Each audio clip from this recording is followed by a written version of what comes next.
For me at least, Gus is, just another student. He evolves with the generations, but the voice remains pithy. This is our life-size Gus Bode that I helped create. The head is actually my favorite part, specifically the sunglasses. They became almost like this official mascot of sorts, Hey Salukis, I'm Jeff Gleam, Executive Director of the SIU Alumni Association, and welcome to another edition of Saluki Sleuths.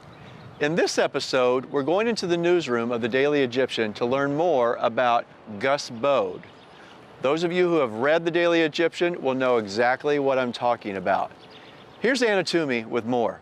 He's SIU's oldest undergraduate, a cartoon who has somehow managed to pay tuition for 67 years. Gus Bode was here, is here, and has plans to always be here. I think Gus is just this witty, sarcastic character that kind of embodies the emotions that we want to go through whenever something's serious. It's a way to kind of calm down a little bit about it. He evolves with the generations, but the voice remains pithy and snarky. Gus is the pride and joy of Daily Egyptian reporters, editors, and designers, appearing in almost every edition of the paper for the last 6 decades. He's been a constant source of laughs, but also dramatic episodes over the years that's kept everybody on their toes. Gus's cartoon in the newspaper is always next to a comment on the oddities, comedies, and politics relevant to the current decade.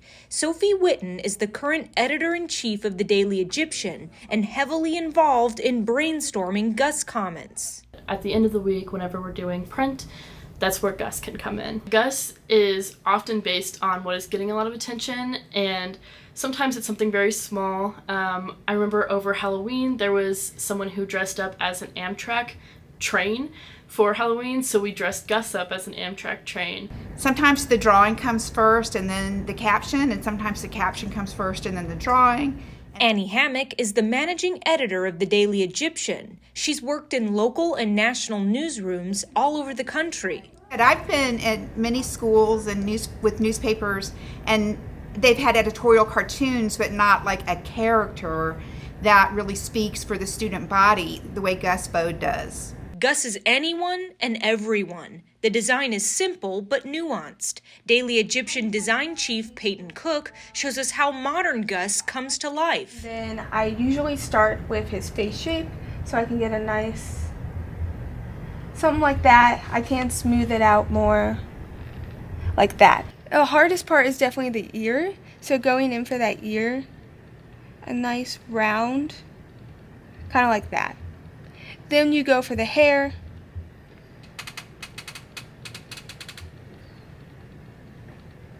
And you want to fill that in. And then you get to the fun part, which is that swoosh. Just like that.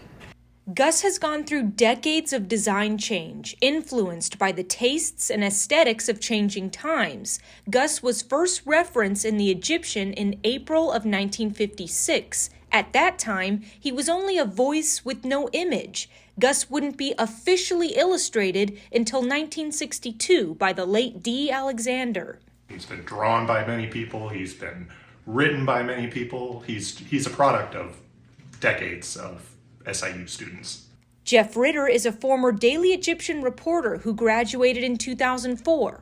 I find it interesting that Gus has always been portrayed largely faceless, and I think that really does go back to the every student perspective on him again. I mean, everybody can see a little bit of themselves, I think, in some of the smarminess that Gus offers. Here's a look at Gus through the decades: the 1960s, 1970s, 1980s, 1990s, 2000s, and today. It's the paper's voice, and it's also, in a way, the design team's voice as well, because we're usually doing more of the visual work, and that doesn't always translate into the news stories as much, so this is just another outlet for us to share our side of the newsroom. We just recently changed his design to be more inclusive, so that he doesn't only fit like a male character. We want him to resemble someone that anyone can relate to. Poofed up the hair, softened the jawline, just enough to sort of suggest maybe a little bit more androgyny with Gus. There's been one question students and staff not involved with the Daily Egyptian have asked for decades. Is Gus Bode a real person? Well, he's a person to those of us who helped create him. I think, his essence is real. He was a real based off of a real person. In fact, the idea for Gus Bode came from several former 50s-era students. One of them, Jim Stumpf, named Gus after a friend from his hometown of Valmeyer. The friend was a church janitor named Philip August, or Gus, Bode. Jim Stumpf and his group helped gain some traction for Gus by writing "Gus Bode was here" on mirrors and walls all over campus. The faculty advisor to the Daily Egyptian at the time, Charles Clayton, said that the "Gus Bode was here" statements were inspired by the World War II era line, "Kilroy was here," that servicemen would scratch on walls. He is a voice for every generation he represents, and that voice stays the same even though the generation may change. What he's commenting on now, he may not have commented on back in the 50s, but for sure in the 70s, right? Gus isn't shy about what he wants to say. According to a former managing editor, in the early 1970s, a group of female students stormed the Daily Egyptian newsroom, outraged over a comment from Gus that was a bit misogynistic. An apology from Gus appeared in the paper a few days later. From what I understand, and I wasn't here at the time, but from what I understand, he referred to women as chicks, and so some of the more ardent feminists on campus said, well, that's not going to stand. And they came into the newsroom and threw raw chicken around the newsroom, creating quite a stinky, smelly mess.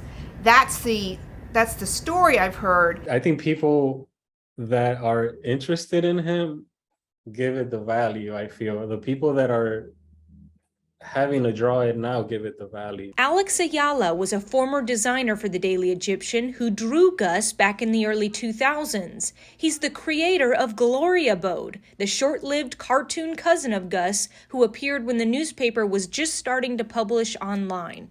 Gus Bode was the undergrad, and male, gender specific. So Gloria Bode was just the female, the cousin. And we determined that she was going to be like tech savvy, still following that same design language of not having a nose, the glasses, do I make them pointy? In Alex's time, he was drawing Gus with graphite on paper. Now, students use iPads. Back in the early 2000s, the Daily Egyptian was still printing their paper in-house. It was an amazing process just to see everything meet our deadline, take it to print, the printer's coming to us like, no, you guys need to tweak this, and all in-house, the students that would come in, to pass it through the conveyors, get it out, distribute it.